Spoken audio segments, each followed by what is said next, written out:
Yo, hey, this shit easy, nigga. Hey, all I'm talking about, nigga, I'm still out here trying to get it. Contender Regime Boxing, checking back in with y'all, man. What's good? So I want to talk about Frank Martin and his upcoming match versus Michelle Rivera or Michelle Rivera. Not sure how they pronounce it, but this is an incredible fight. It's a great matchup, like skillfully. It's a great matchup stylistically. It's a great fight for boxing as a whole, and especially for the lightweight division, because these are two of the most talented guys in the division, both undefeated, both immensely talented. And this fight was facilitated by none other than Man Down Promotions promoter Errol the True Spence Jr. And I just want to give Errol Spence his kudos and his flowers and his credit for working tirelessly and using his platform, using his voice, using his presence, and I guess his pull to be able to put his fighter in these type of situations, in these positions to win. You've seen that he built up a lot of buzz for Frank Martin just in general by introducing him to the world. Of course, Frank Martin trains alongside him with Derrick James.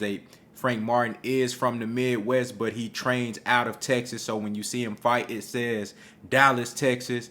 Similar to how guys like Devin Haney, they're from the Bay Area, Oakland, but they train out of Vegas. So that's what they represent.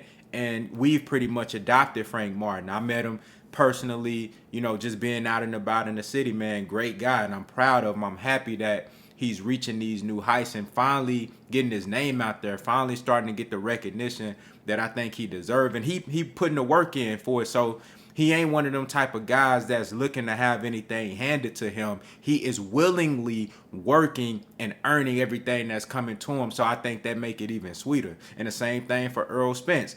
You dig what I'm saying? I think it's dope that Errol has been able to use his influence to put his fighter in this position. You seen the Chris Colbert situation. That was a fight that me personally, I was just, even though most people wouldn't have viewed it as a 50-50 fight, especially Chris Colbert coming off of a loss, which was an upset loss.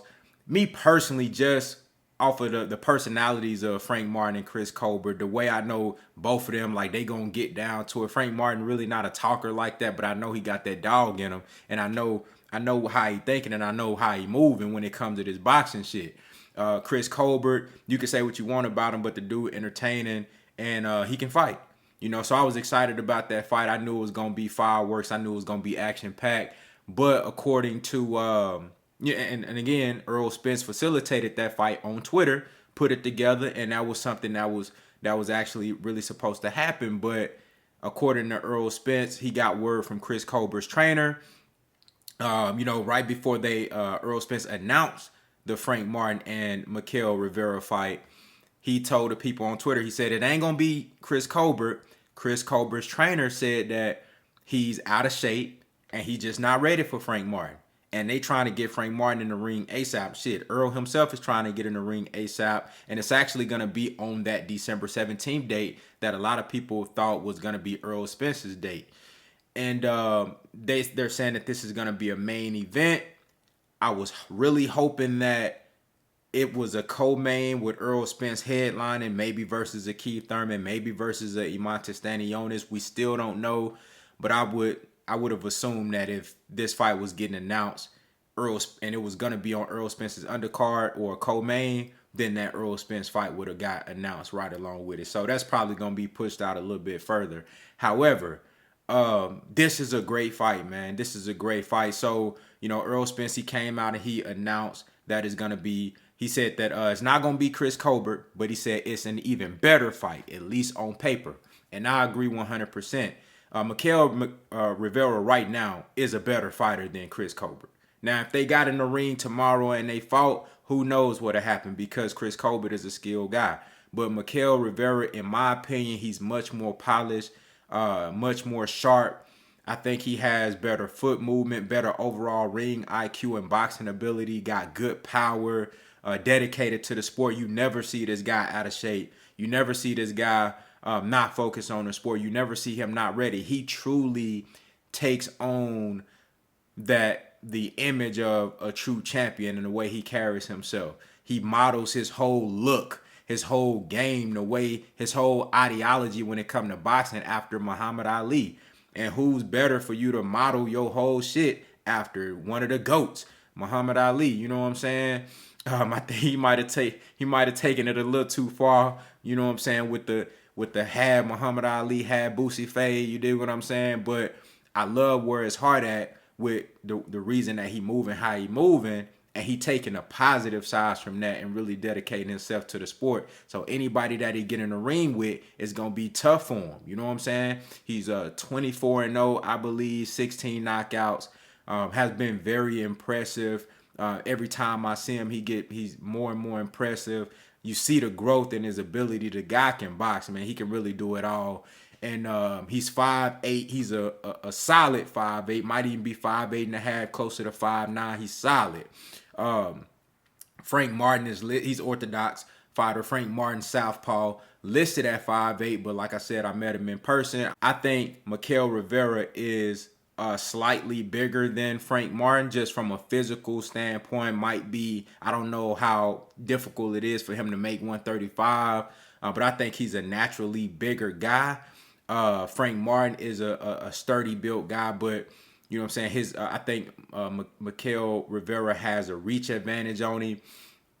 You know what I'm saying? So it's going to be physical dimensions that make this fight really tough for Frank Martin. But if you just look at the skill aspect and the fact that Frank Martin is a southpaw, I think that's going to bring some challenges to Rivera.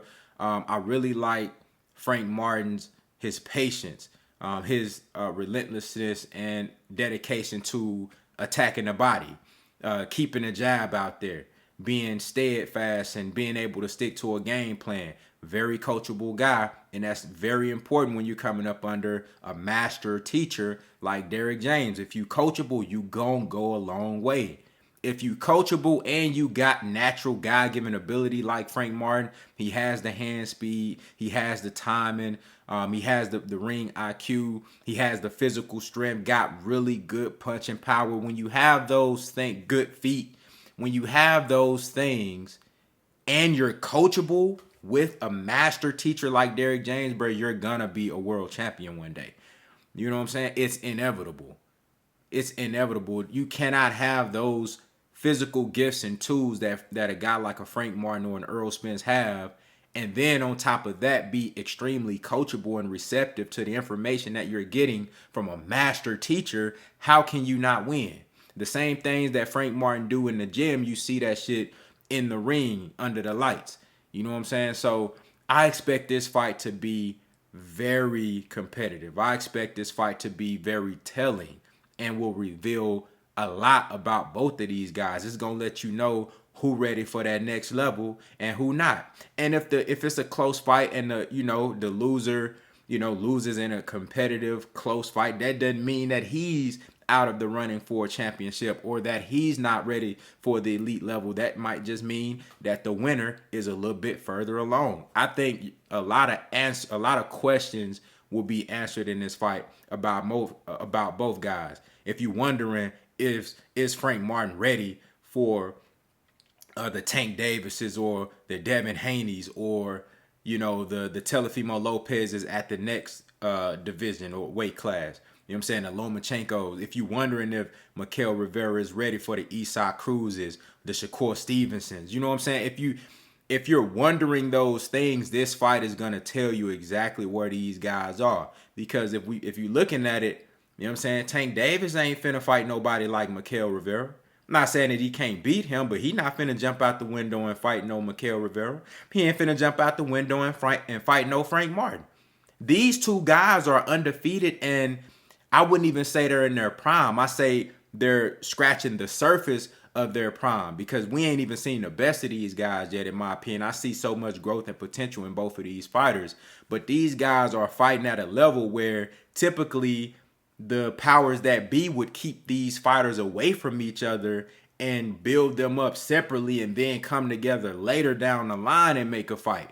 they're actually fighting at a level where you'd want to see a Jerron Boots Ennis and a Virgil Ortiz fight. That's where these guys at right now. You feel what I'm saying? Young, strong, hungry, undefeated, ready to go with full belief that they the best. You know what I'm saying? Waiting for somebody to try to prove them wrong.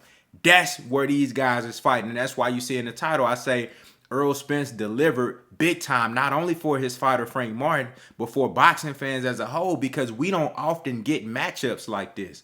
This is not saying that these guys are on this level, but this is when Sugar Ray Leonard fought, Tommy Hearns. Tommy Hearns was 22 years old. Sugar Ray Leonard was 25 years old.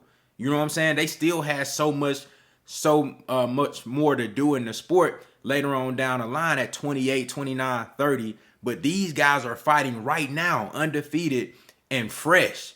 You feel what I'm saying? So you're not seeing a lot of other guys take on this type of competition. We not getting Boots Ennis versus Virgil Ortiz for, one guy might not want it as bad as the other guy. You know what I'm saying? We not getting Shakur Stevenson and Devin Haney right now, which I think that shit could actually happen because both of those guys will fight each other. But we ain't finna get Tank Davis versus none of them.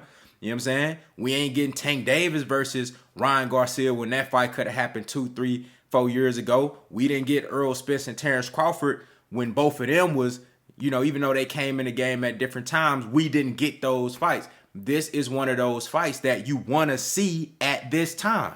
You don't want to see this. I mean, later on down the line, it could still be a great fight. But this is a fight that we rarely see in the sport. This is a matchup that we rarely see in the sport. And I think it's beautiful, man. And I want to give kudos again to Errol Spence for facilitating this fight and bringing this shit to the sport, because this is what we need.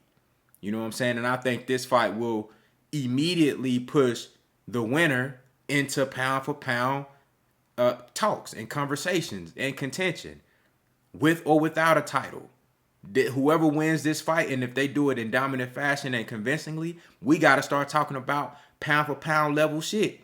You know what I'm saying? And start putting them into the talks for, all right, it's championship level. It's championship time. Devin Haney, who is the undisputed champion right now, he'll probably fight Lomachenko and then move up to 140. You know what I'm saying? And those belts that get relinquished, it's going to be time to talk about, okay, you know what I'm saying, who's going to be fighting for these belts. And these guys is going to be the first names that you got to think of. You dig what I'm saying? So y'all let me know what y'all think down in the comments, man. How do y'all feel about a Frank Martin and Mikael Rivera fight? I think it's awesome. I really can't say, I'm leaning towards Frank Martin just because I've seen more of him on a more consistent basis, and I know the type of coach and the camp that he come from. However, I think this is a true 50-50 fight, and either one of these guys can get the victory, man. And shit, like I said, you can look at how they carry themselves outside the ring. They both always in shape. They both always on point. So this really going to come down to preparation as far as like the strategy for the fight, game plan, and just pure skill and ability. That's what this shit going to come down to. So y'all let me know what y'all think down in the comments, man. Contender Regime Boxing. I'll holler at y'all boys, man.